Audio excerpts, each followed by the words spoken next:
1984 সালে মেঘনা নদীর তীরঘেঁষা অঞ্চল হাইমচর উপজেলা গঠন হওয়ার পর উপজেলা প্রশাসনের ভবনটি নদীগর্ভে বিলীন হয়ে যায়।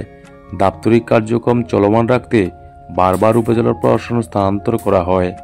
সর্বশেষে আলগীবাজার সংলগ্ন স্থানে উপজেলা ভবন নতুন করে নির্মিত হয়, কিন্তু ভবনটির সীমানা প্রাচীর ও প্রধান ফটক না থাকায় যত্রতত্র যখন তখন জনসাধারণের প্রবেশ ছিল অবাধে। নদীর তীর কবলিত অঞ্চল হওয়ায় হাইমচরে শিক্ষা সংস্কৃতি ঐতিহ্য প্রসারে শিল্পকলা একাডেমি না থাকায় জেলা শহরে যেতে হয় সাংস্কৃতিক মনা মানুষদের। একাধিক বিড়ম্বনা থাকা সত্ত্বেও এই অঞ্চলের সংস্কৃতিতে বিভাগীয় পুরস্কারের অভাব নেই। নদী ভাঙ্গার কবলে বহুবার পতিত হলেও উপজেলা প্রশাসনের দাপ্তরিক কার্যক্রম সবসময় অব্যাহত ছিল। প্রায় 22 বছর পূর্বে বর্তমান জায়গায় দাপ্তরিক কার্যক্রম শুরু হয়। ধীরে ধীরে অনেক ভবন নির্মাণ হলেও সীমানা প্রাচীর না থাকায় ভবনটি অরক্ষিত থেকে যায়। বহু বছর পর উপজেলা প্রশাসনের ভবনের সীমানা প্রাচীর ও প্রধান ফটক নির্মিত করেন হাইমচর উপজেলা প্রশাসন।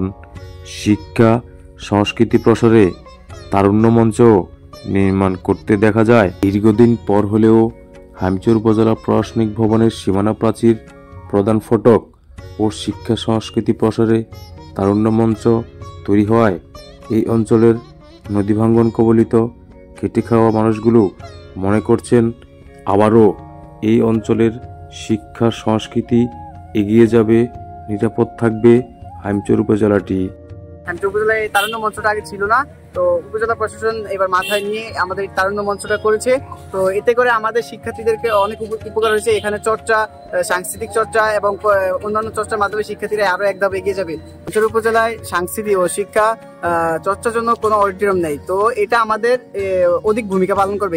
নির্বাহী কর্মকর্তা 5 আগস্টের পরেই আসলে যে বরাদ্দ আছে উপজেলা দপ্তরে, এই বরাদ্দ থেকে উনি নিজে কাজ করেছে, সুন্দর পরিবেশ করছে।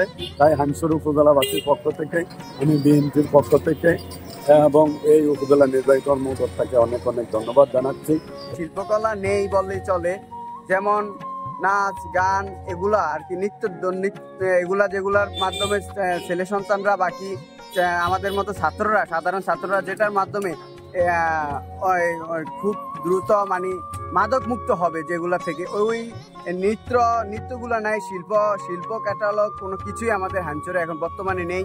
তো আমরা আশা করি যেন আমাদের হাইমচরে যেমন তারুণ্যের উৎসবের মাধ্যমে যেন এগুলা যেন খুব দ্রুত আনা হয়। হাইমচরে কোনো শিল্প সাহিত্যিক কোনো কেন না থাকার কারণে হাইমচরে অনেক প্রতিভাবান জড়ে গেছে।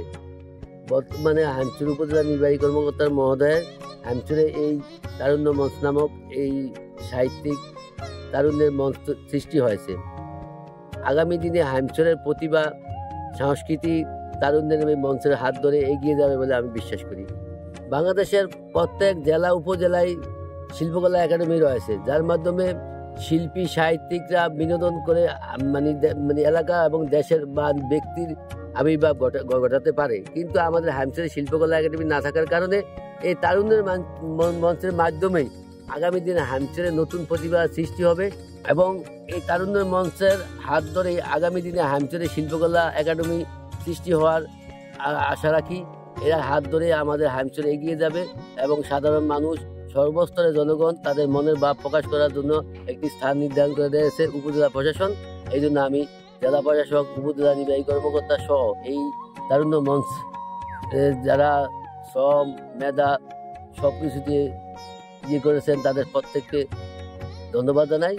চাঁদপুর জেলার হাইমচর উপজেলাটি একটি নদীর কেন্দ্রিক অঞ্চল। মেঘনা তীর অববাহিকা হওয়ায় এই অঞ্চলটি বিভিন্ন সময় নদীগর্ভে বিলীত হয়। নদীগর্ভে বিলীত হওয়ার পরেই হাইমচর উপজেলাটি বিভিন্ন সময় বিভিন্ন জায়গায় উপজেলা প্রশাসনের ভবন কার্যক্রম স্থানান্তরিত হয়। সেই প্রাচীন সময়ে যখন উপজেলা প্রশাসন শুরু হয় তখন থেকেই হাইমচর সাবেক বেড়িবাঁধেরও পশ্চিম পাশে এই উপজেলা প্রশাসন, যেখানে হাইমচর আদালত কার্যক্রম পরিচালনা হয়েছিল, সেখান থেকেই এই উপজেলা প্রশাসনের কার্যক্রম শুরু হয়। বিভিন্ন সময় নদী করে বিলীন হয়ে যাওয়ার পর উপজেলা প্রশাসনটি আলগীবাজারে অবশেষে স্থানান্তরিত হয়। মেঘনা নদীর কমল গ্রাস থেকে যখন এই নদী ভাঙ্গন রোধ হয়, তখন থেকে উপজেলা প্রশাসনটি আলগি বাজারেই স্থায়ীভাবে টিকে যায় এবং উপজেলা প্রশাসনের যে সীমানা প্রাচীর সেটা নির্মাণ হয়নি, বিভিন্ন অবকাঠামো উন্নয়ন হয়নি। বর্তমান উপজেলা প্রশাসন কর্মকর্তা, উপজেলা নির্বাহী কর্মকর্তা উম্মে নাজরিন তৃষা, উনি আসার পর থেকে উপজেলা প্রশাসনের সীমানা প্রাচীর থেকে শুরু করে উপজেলা প্রশাসনের সামনে যে ফটকটি নির্মিত হয়েছে এবং উপজেলা প্রশাসনের ভিতরে শিক্ষা ও সংস্কৃতি এগিয়ে নেওয়ার জন্য একটি তারুণ্য মঞ্চ আজকে উদ্বোধন হলো। এই সীমানা প্রাচীরের মাধ্যমে যত্র লোক এই উপজেলা প্রশাসনের মাধ্যমে প্রবেশ করতে পারবে না এবং এই অঞ্চলের মানুষ মনে করেন যোগ্য উপজেলা প্রশাসনের মাধ্যমে হাইমচর উপজেলাটি আরো অনেক দূর এগিয়ে যাবে।